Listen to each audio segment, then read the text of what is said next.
Pag sila na yung una mong pusil, sila na yung una mong mong pabuto, ibang usapan na pud na. Ela desce, ela sobe, no baile é pressão. Walang karapatan magpaputok ng warning shot si Aplaska dahil hindi siya law enforcement agent. Mauna niya akong giingon. Which is, tinuod naman pod.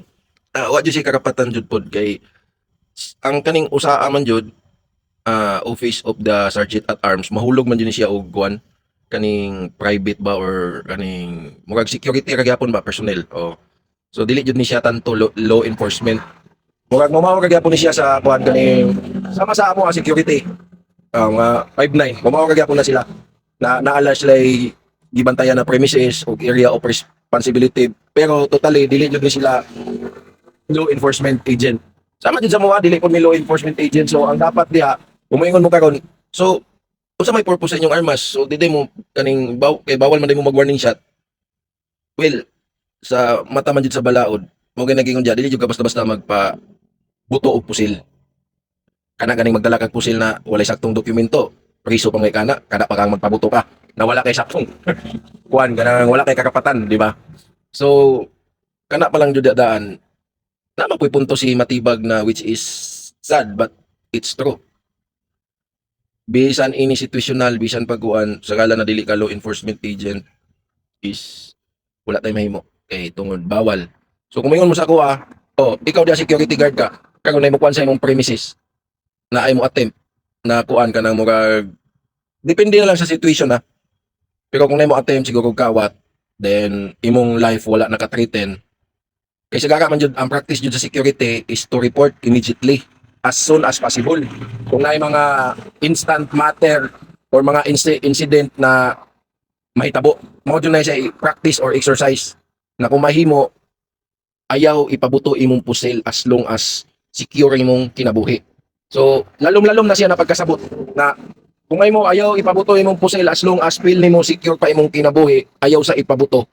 Dapat imong first na buhaton is manawag ka, i-report nimo sa pamagitan sa motawag ka, tawagan nimo ang police station kay naman ang mga security guard nanay number sa police station. So manawag ka kung kinsa ti dol na istasyon na magparesponde ka sir na ay attempt dinhi nakawat or na by mga anything na mga incident. Imo nang i-report. Then karon, pag after nimo na report, tawag ka gutro kung kanang gabi na jud ka kuan, critical na. Sir, kuan naman jud kini sir, kaning critical na jud akong kinabuhi din sir. Unsa man ang akong buhaton sir kay murag dili na jud mahimo ni sir na dili na ko magamit akong arma sir. Sir, mangayo kog permission sa inyo sir kung unsa akong angay buhaton sir kay at least pag abot sa investigasyon at least kabalo mo nganong nabuhat na ako ni. So sir, akong kuan sir murag critical na jud ni akong area din sir murag kung dili na ko ni gamito ni akong firearms basin ako may kuan ni ako may ma-thank you ni sir. So situational na siya. Depende na lang sa pulis kung mayong ng pulis na guard wala na jud kay makataguan na jud guard sir. Kuan na sir, kanang nanadyo ko sa pinakatago sir, pero anytime murag makitaan jud ko adi dapitan na asa ko nagtago, then anytime pag makitaan ako, then no choice jud ni siya kay lisod pug i-thank you nila akong kinabuhi. So mangayo na lang kong permission sa inyo sir na kung what if lang kung moabot man mi sa situation na nato sir. So siguro sir ma-draw na ko ni akong weapon sir na kuan armas na ko sir mapabuto na jud ko ni. So situational na siya. Muna siya gitawag na situational na kuan, pero ang kuan jud na rules jud as long as na kuan exercise is report immediately as soon as possible. Then kato kung gi-example na situational na matawag ka gutro na nanadyo sa written na jud imong life, pero at least nakatawag na ka sa ila sa imong situation. Di ba una na manawag ka i-report nimo.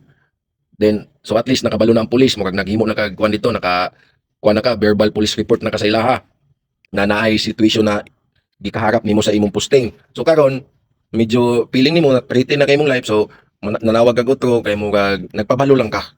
So at least kay siyempre sila ram gyapon ay mag-imbestiga, di ba? So at least na kay record na nagpahibalo ka na treaty na imong life pinani-nani. So kung unsa man gani may tabo. So siyempre alangan naman lang pud dili nimo gamiton imong armas. Pero situational siya. So kung baga kanang ganing matawag na to, lisod jud siya kay kana siya na situational is kung maabot sa time na do or die na ka. No choice na ba? Wala na kay choice lain gani. Pero as long as napaka choice, pwede pa ka makadagan, pwede pa ka makatago, buhata. As long as ma-prevent nimo na dili nimo mapabuto ang pusil, more likely inana wala ta gina-practice og kuan kay naman yun na siya mga balaod pero mo lagi na even para sa tuwa dili ta exempted ana wala tay karapatan mo warning shot Di mo yung pusilo na lang diditso. Nasamot. Mo kag gyapon ng kwenta gyapon. Mo ginagayon na report nimo para ma-prevent, para makaresponde dayon ang mga local authorities na imong gitawagan. Mo dun na siya gi-practice dili ingon na ikaw na imo kuan dayon mo takes o kuan actions. So, or depende sa situation.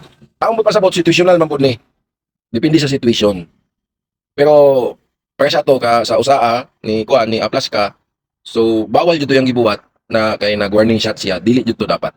Dapat ang gibuhat jud niya to kaniya disclaimer lang ha, wala dili ingon na dili ko laban kay aplas ka. Believe ko siya ha. Siya ang gibuhat. Pero sa mata sa balaod, bawal ang iyang gibuhat. So ang iyang dapat gibuhat ato is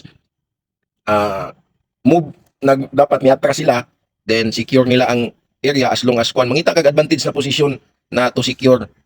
So karon kung mo advance ang NBI sa kadto na situation din kamo mo backward mo paatras mo din karon dili makapugong ang NBI sila na mo una og kuan mo una og pusil sa inyo ha then that's it. Pag sila na yung una mong pusil, sila na yung una mong pabuto, ibang usapan na pud na kung sila na yung una nagpabuto. Ibang usapan na kung sila yung una na magpabuto. Pwede na mo mukuha na kay pag nagpabuto na ang kuan, intruder di bali. Intruder sa imong area of responsibility. Kung sila na nagpabuto, so nanay gitawag na to the element of kuan kaning life threat na ba. So nanay pag kuan sa imong kinabuhi, delikado na ka. Nanay kuan sa imong life kuan life threat na threaten na imong kinabuhi na. So delikado na ka kay nagpabuto na sila. So that's the time na pwede na ka mo pabuto pud og kuan. Mo pabuto ka og kuan kaning pusil na pud. Mo fire back ka kay tungod lain naman pud na kuan, lain naman pud na usapan. Ibang usapan na yan. Pero kanang ikaw mo warning shot first, wala kay katungod. Sakto jud na ang law enforcement ra ang katungod. So tanan na sabtan ninyo. Ako pabor jud ko kay kuan sa usaa. Dili ko pabor kaning tawana.